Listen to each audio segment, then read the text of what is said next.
Hello again, kids. Today we are going to talk about landscapes, okay? So I need you to move on to your social science pupils book on pages 22 and 23. Okay, in here you can see that they are talking about different landscapes. Remember, the landscape is what you can see when you look far away. That you can see. Those are landscapes. Okay, and it's quite easy. We have two kinds of landscapes. Okay, we've got the natural ones and the man-made landscapes. Think natural. Can you think of natural landscapes? Give you a couple of seconds to think of it. Of course, for example, when you see the beach, you are in your summertime and you see the ocean or the sea and you see the waves and you see the sunset, you see the seagulls in the air. These are natural landscapes. Or for example, when you think of a forest or you think of a mountain, okay, these are the landscape that they are simply nature. Okay, humans haven't changed them and humans haven't put their hands on them. They haven't made any changes.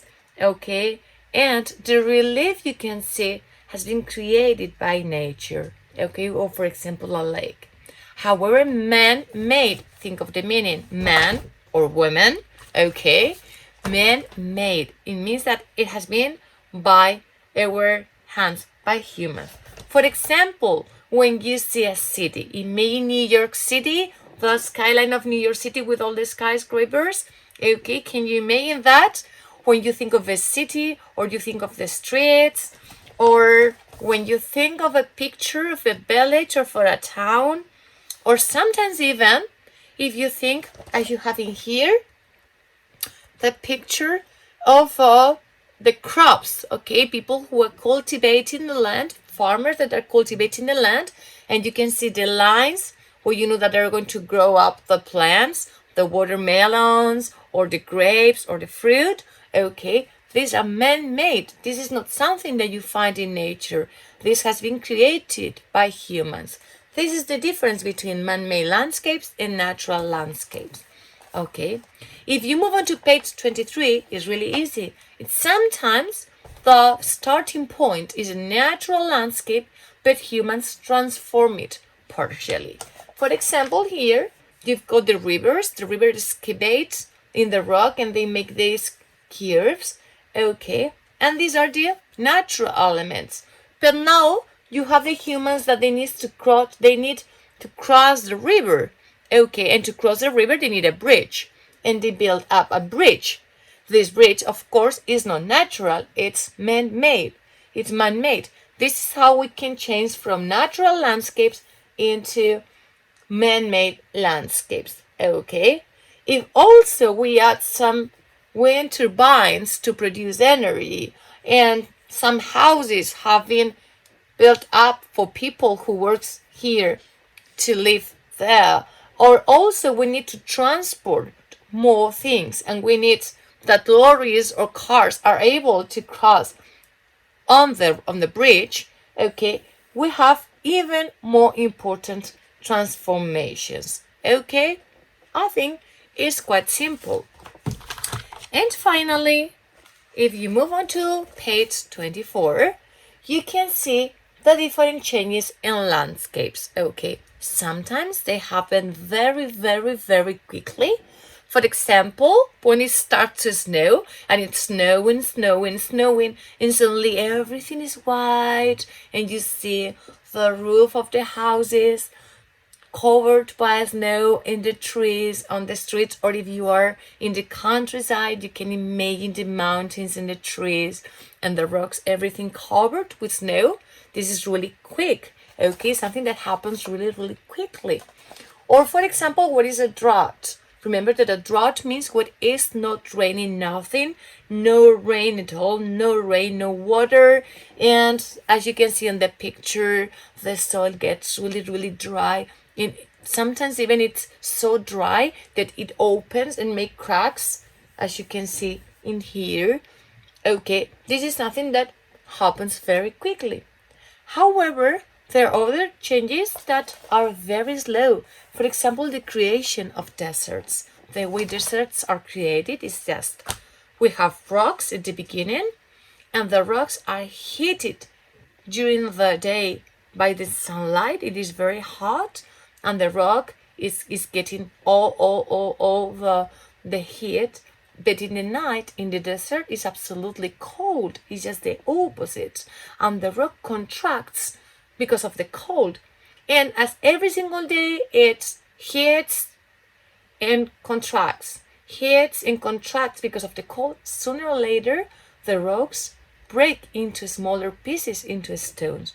And these stones, it happens exactly the same with them. Okay, the stones are heated by the sun during the day, and they get a little bit bigger with more volume, but in the night it's so cold that they contract and they break into more small pieces, and so on. So finally you have this kind of grave, this kind of little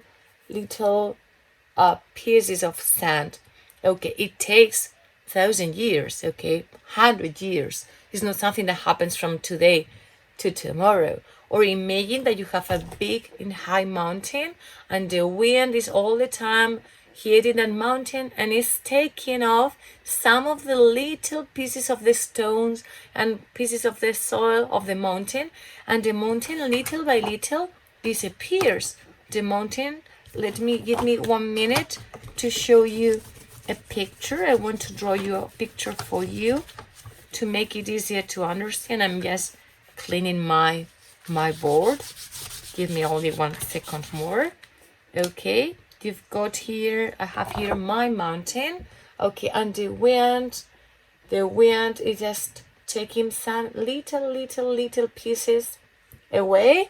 Okay, and after 1,000 years, the mountains is not like this, it's like this. And in some years more, the mountain is not like this, it's like this. In some years more, the mountain is not like this, it's like this. And so on until the mountain is transformed into a plateau, okay? I'm going to write it in here. Okay, this is something that happens.